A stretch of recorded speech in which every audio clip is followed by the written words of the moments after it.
Assalamualaikum warahmatullahi wabarakatuh. Sebelumnya, perkenalkan, nama saya Septian Yudha Prakoso dari Universitas Islam Negeri 1 Tulungagung dari jurusan Tadris Kimia semester 1. Jadi saya di sini ingin menceritakan pengalaman saya selama belajar filsafat dan juga menjelaskan itu seru atau membosankan.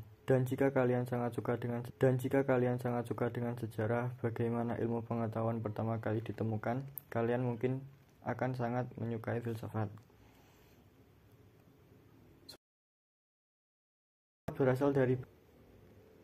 Filsafat berasal dari bahasa Yunani yaitu philo atau philos atau philien yang berarti cinta dan sophia atau sophos atau sophien yang berarti kebijaksanaan. Secara bahasa, filsafat bermakna cinta pengetahuan. Sedangkan secara istilah, filsafat adalah ilmu yang mempelajari tentang bagaimana cara berpikir yang benar. Dalam filsafat juga terdapat cabang-cabang filsafat, antara lain, yang pertama adalah cabang metafisika, yang kedua adalah epistemologi, yang ketiga adalah aksiologi.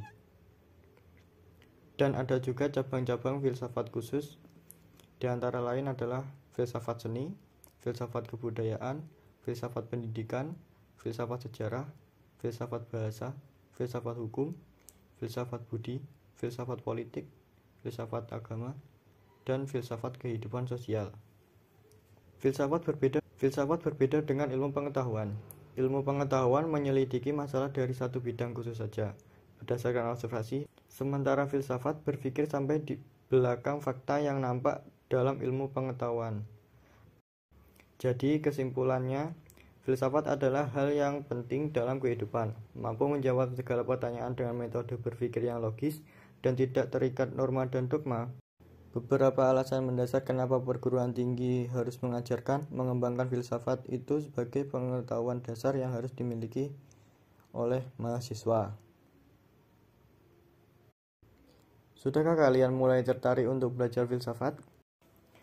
Seperti yang saya sampaikan di awal tadi, bahwa jika kalian suka terhadap sejarah atau suka membaca, filsafat mungkin akan menarik perhatian kalian. Jangan berpikir bahwa filsafat isinya hanya tentang orang tua yang berjenggot panjang sedang merenung. Namun filsafat berisi tentang pemikiran-pemikiran yang bisa saja menjadi ide baru atau gagasan yang belum pernah disampaikan sebelumnya.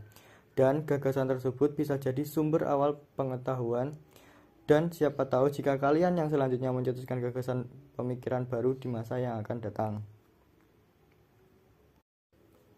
Pelajaran berharga yang dapat diambil setelah mempelajari filsafat pada masa klasik, masa Helenisme, dan abad pertengahan.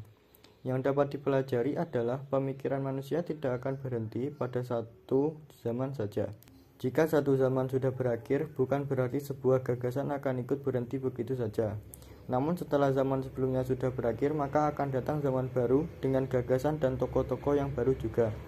Namun pemikiran filsafat juga pernah mengalami pemerosotan, dan zaman yang baru akan menggunakan zaman terdahulu sebagai patokan dalam membuat gagasan baru.